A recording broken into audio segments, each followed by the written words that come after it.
Estou agora com o Neto Marcelani, presidente do DETRAN, Departamento Estadual de Trânsito, é amazonense, mas está hoje nessa função importantíssima no governo do Estado de São Paulo, como presidente do DETRAN. E a gente tem alguns assuntos para tratar aqui com ele, entre eles até mesmo as recentes mudanças em relação ao funcionamento de radares no país, lembrando que é uma legislação brasileira, que portanto se aplica a todo o Estado, e como é que o DETRAN vem acompanhando a adoção das novas regras, ou vai acompanhar, no caso do Estado de São Paulo, que você passa por rodovias. Ontem mesmo falava com um amigo, ele falou, rapaz, passei pela Anhanguera, lá tem um radar enfiado em cada quilômetro ali, tá um negócio de louco, né? E tal. E, entre outros assuntos. Bom dia, Neto Marcelani. Bom dia, Daércio, bom dia a todos os ouvintes aí da Rádio Saudades, um prazer falar com você nessa manhã, muito obrigado pelo convite. Eu tô em Serra Negra, Daércio, aqui visitando uma unidade da Ciretran, e então estou aproveitando aqui, estou meio improvisado para poder falar com vocês por vídeo, mas é um prazer estar aqui no teu programa. Muito obrigado pelo convite mais uma vez aí.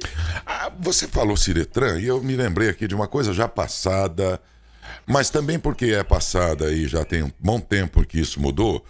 Eu ia perguntar a você o que você achou dessa mudança, porque até alguns anos os chefes do Ciretrans eram os delegados de polícia e depois essa função foi dada para técnicos, né, que já trabalhavam nesse setor e tal, mas não mais delegados. Isso melhorou, inclusive para os próprios delegados que ficaram com atribuição a menos, ou não, na sua opinião, né, Arthur? Olha, Dércio, eu entendo que o Estado vem buscando fazer, né, com que as forças, né, os recursos que se tem, recursos humanos que se tem, sejam aproveitados naquilo que são as suas origens, né? Então, quando a gente fala de tirar policiais que ficam nos escritórios e colocarem policiais na rua, que é o que a Polícia Militar vem fazendo, os delegados fazerem as investigações, né, os professores voltarem menos envolvidos com as questões administrativas, isso tudo faz com que a melhoria aconteça no ensino, a melhoria aconteça na segurança pública, né?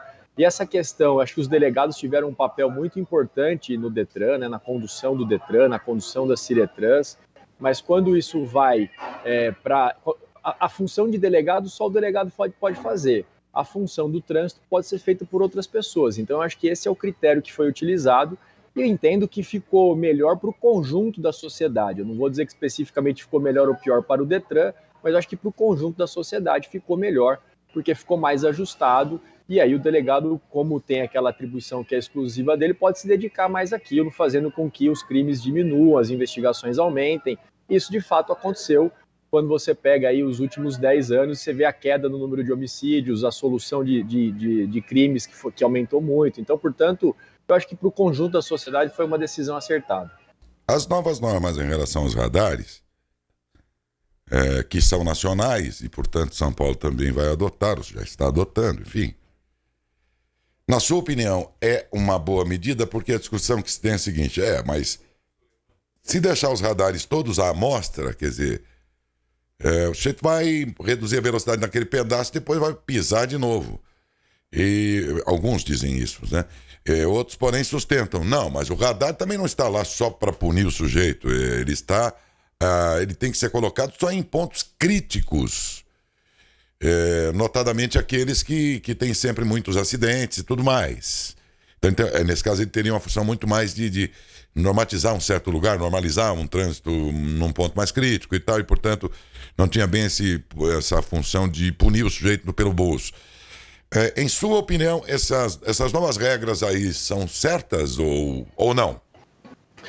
Olha, Décio, a gente tem aqui dados do InfoSiga, que é o sistema que o DETRAN gerencia em relação a acidentes e óbitos de trânsito. A gente encontra falha humana em 94% dos acidentes que têm óbitos, né? Então é muito alto esse índice. E a grande causa desses óbitos e desses acidentes é o excesso de velocidade. Essa é a imprudência que mais acomete cidadãos de bem ao conduzir e no trânsito. Então, portanto, a fiscalização da velocidade, a conscientização do cidadão, eu acho que ela se faz necessária. O que eu sou contra, né, é aquele tipo, até a palavra é forte, mas acho que não tem outra para se usar, a sacanagem, né? Quando se coloca o radar de forma a multar e não só a coibir o excesso de velocidade. Então, acho que o radar tem essa função punitiva, mas acima de tudo ele tem uma função de coibir o excesso de velocidade.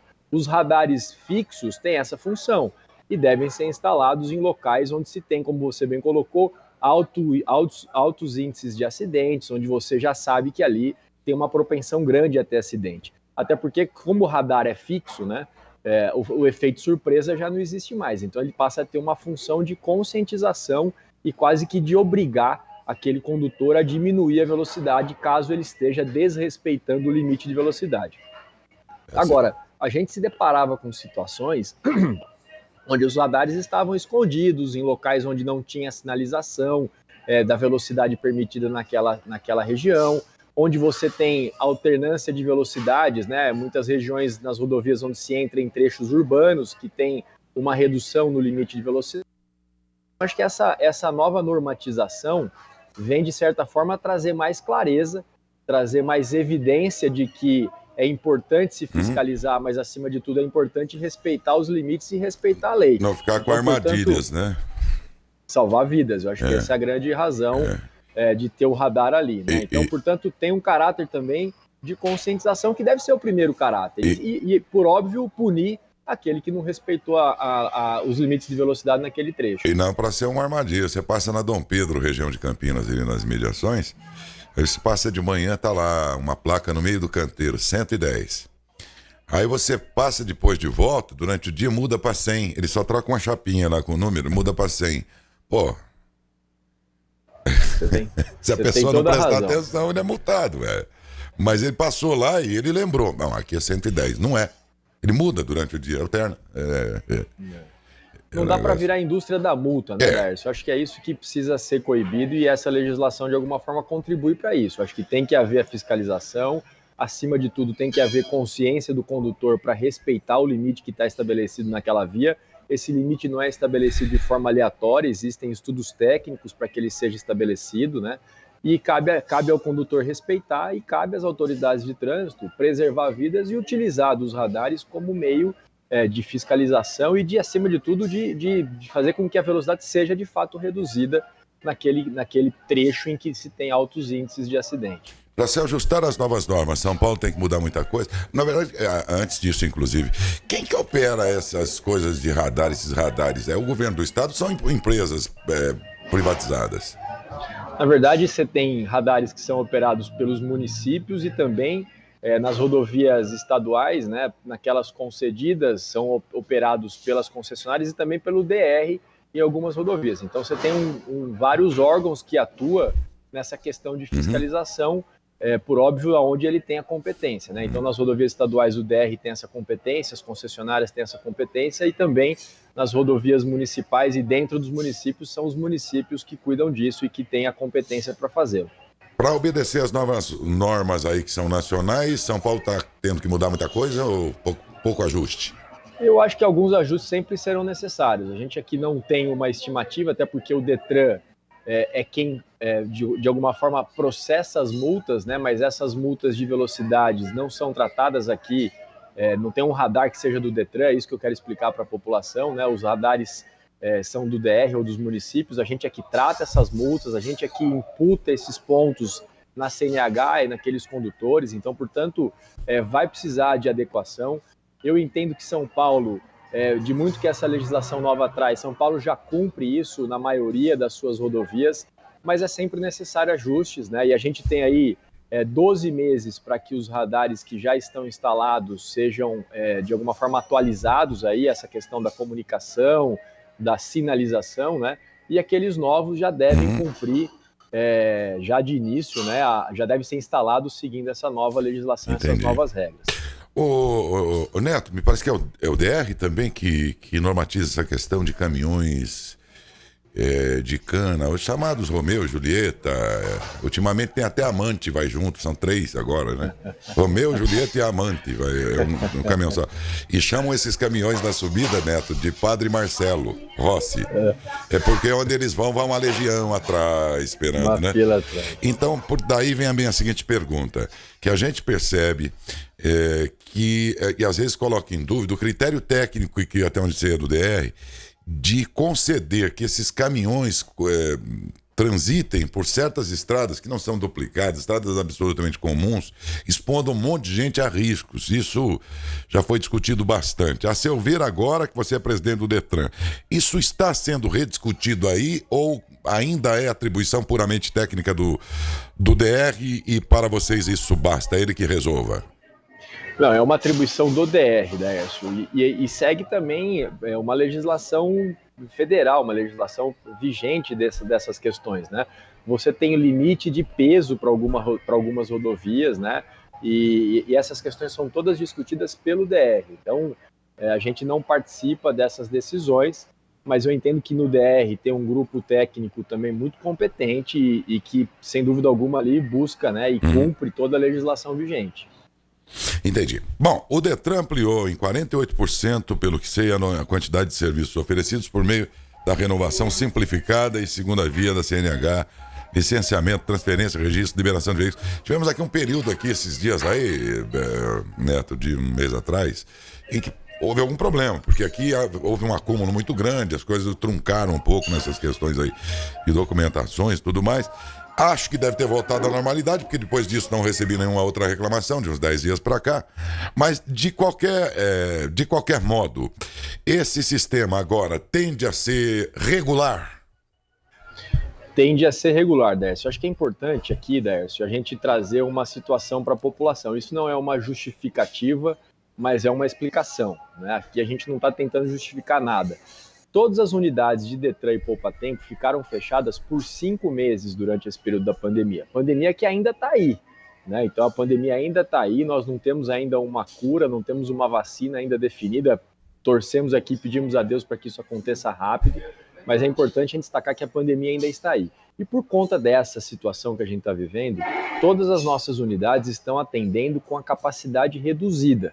Nós aqui, como você já colocou, eu já tive a oportunidade de explicar aqui no teu programa, buscamos transformar, fazer uma grande transformação digital para que o cidadão pudesse fazer essas solicitações e pudesse ser presencial. Ainda tem alguns serviços que, por força de legislação ou por ainda não terem sido feitas essa transformação digital, ainda demanda que o cidadão vá presencialmente até uma unidade e demanda, por exemplo, que uma unidade, a nossa unidade em Matão, faça um trabalho de retaguarda para a liberação de alguns documentos e de algumas operações que o Detran tem.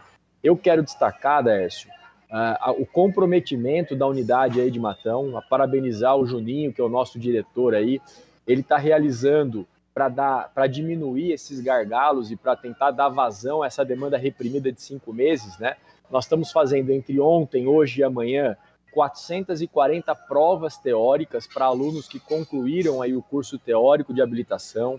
A emissão dos nossos documentos aí em Matão está respeitando o prazo que o Detran estabelece, que são 3 dias úteis para alguns documentos e 5 dias úteis para outros documentos. Esse é um esforço enorme da nossa equipe, que está atendendo num período reduzido por conta da pandemia, não é porque nós queremos ou porque a gente não tem condições de atender mais, e está focando muito nesse trabalho de retaguarda. Então, agradecer a toda a equipe do Detran e da Ciretran, especialmente aí de Matão. E pedir à população que tenha essa consciência, né? A CNH ainda não está vencendo os períodos para indicação de condutor ou para transferência de veículos ou para primeiro emplacamento, ainda não está valendo aqueles 30 dias tradicionais, esse prazo está dilatado, né? Então a população de fato procurar a hora que precisa, a hora que tem essa necessidade, porque nós não estamos conseguindo, né, de atender toda a demanda reprimida desses 5 meses. E a comparação que eu faço aqui, Dércio, é que nós estamos tentando colocar o Brasil dentro da França, porque você tem uma demanda de 6 meses, 5 meses reprimida, com uma capacidade reduzida a 30% de atendimento, né, do que nós tínhamos antes da pandemia. Então não é uma situação fácil, mas a gente aqui está buscando dar os retornos o mais rápido possível, não trazer prejuízos ao cidadão, buscando cumprir todos os prazos, e aí em Matão especificamente, com o apoio da equipe, nós temos conseguido cumprir esses prazos. Então nós tivemos problemas aí no passado, como você relatou, a coisa está se normalizando e a gente deve aí, até o final desse ano, começo do ano que vem, tá em dia, né? Ô Neto, o documento do carro, que era aquele verde, papel especial e tal, né? Agora o documento que vem é um papel, quase um sulfite, em preto e branco e tal. Eu catei aquele troço e falei, mas isso aqui é o documento do carro? É o documento do carro. É claro que inicialmente eu estranhei. Esse documento... ele não é mais vulnerável ao uso diário, ao contato diário, uma umidade, algo assim que o faça deteriorar em relação ao documento anterior que a gente estava acostumado, Neto? Não, Dércio, esse documento ele é um documento digital já, né? Então, em tese, todo condutor, todo proprietário de veículo nem precisaria ter esse documento impresso numa folha A4, né? Lembrando que antes ele era impresso naquele papel moeda, aquele papel verde, né? Isso. E hoje ele é impresso em qualquer papel A4, na impressora de casa a gente pode imprimir esse documento. O que garante a integridade dele, o que traz a segurança para esse documento, você deve ter visto no teu, é um QR Code. Tem o quadradinho, né? Isso, através daquele QR Code, a autoridade de trânsito vai poder conferir se aquele documento é autêntico, se todas as taxas foram recolhidas, se aquele veículo está em situação regular, né? Quanto aos recolhimentos, mas também em relação ao roubo, em relação a isso tudo. Então, é um documento seguro, é um documento que toda a população pode portar. Eu sugiro até quem está nos assistindo, quem está nos ouvindo, que baixe o aplicativo do Poupa Tempo. Lá no aplicativo do Poupa Tempo, se o veículo tiver em seu nome, você consegue baixar o documento nele e deixar salvo naquele próprio aplicativo. Então, se o policial te parar, se a autoridade de trânsito te parar na cidade ou na rodovia, você pode apresentar essa versão digital do aplicativo, que ele tem a mesma validade da versão impressa. É verdade, mas muita gente não sabe disso, viu? Você pode levar no celular consigo. Baixando esse aplicativo, evidentemente, você leva um documento lá que se o guarda, você mostra o celular. A menos que você seja um azarado, teu celular acaba a bateria bem na hora que você vai ligar pro guarda. Ué, pode acontecer, né? O cara é largo demais, é muito azarado. Ele... não, seu guarda, tá aqui meu documento, deixa eu mostrar pro senhor. Pá, acaba a bateria. Ai, apertou. Aí não pode. Aí não pode, não. Neto, um grande abraço. Vocês têm alguma pergunta aí que tenha ficado por aí? Se nesse caso, se acabar a bateria, o guarda também tem acesso a essa informação através da placa, Neto? Olha, o guarda pode, através dos sistemas da Polícia Rodoviária, da Polícia Militar Estadual, fazer essa consulta, mas é uma obrigação do condutor portar o documento do veículo. Entendeu? Né? Então vai muito aí do bom senso do policial ou do agente que está o atendendo. Mas lembrando que a obrigação de portar esse documento, seja de forma digital, seja impressa dentro do veículo, é responsabilidade de quem está conduzindo o veículo. O ônus da prova aí nesse caso é do cidadão, né? A sugestão, né, Daércio, é sempre deixar a bateria no celular ou então deixar aquele carregadorzinho no carro que pode salvar, né? É verdade, Felipe. Ô, Neto, qual é o site para acessar para imprimir o documento, a CNH? Ok, só para reafirmar o site. Pode ser tanto feito pelo site do Detran, né, do Detran de São Paulo, e também pelo aplicativo do Poupa Tempo Digital. Então, a pessoa que pagou o seu licenciamento, né, pelo banco, pela maneira mais cômoda que ele encontrou aí, depois desse pagamento, vamos dizer, debitado, né, feito esse pagamento, contabilizado pelo Estado, que isso deve demorar no máximo um dia, né, para acontecer, normalmente demora no máximo um dia, ele pode entrar no site do Detran e baixar esse documento. Ou então pelo aplicativo do Poupa Tempo Digital, que eu sempre recomendo, até porque você já pode deixar o documento salvo ali, é muito simples, com 5 cliques, você consegue baixar esse documento desde que o carro esteja em seu nome naturalmente, porque tem uma segurança também, para que senão qualquer um pode baixar o documento do carro de qualquer um, então não dá. Então o carro tem que estar no nome da pessoa que está baixando o aplicativo, e ele baixa, deixa salvo, é muito simples, se quiser imprimir dali também ele já consegue, é muito fácil, Dércio. Ô Neto, finalmente essa barba foi adotada por livre e espontânea vontade ou com a nova função agora não está dando tempo de cuidar? Essa barba é em homenagem ao Bananeira. Cortou aqui o áudio. Mas Neto, muito obrigado pela sua participação, tenha um bom dia e obrigado pela gentileza de nos atender aí, viu? Dércio, sempre um prazer falar com vocês, a Samara, todo mundo aí da equipe, muito obrigado pelo convite, um bom dia, um bom trabalho a todos. Bom, a vocês aí também. Conversamos com o Neto Marcelani, presidente do Detran, o Departamento Estadual de Trânsito.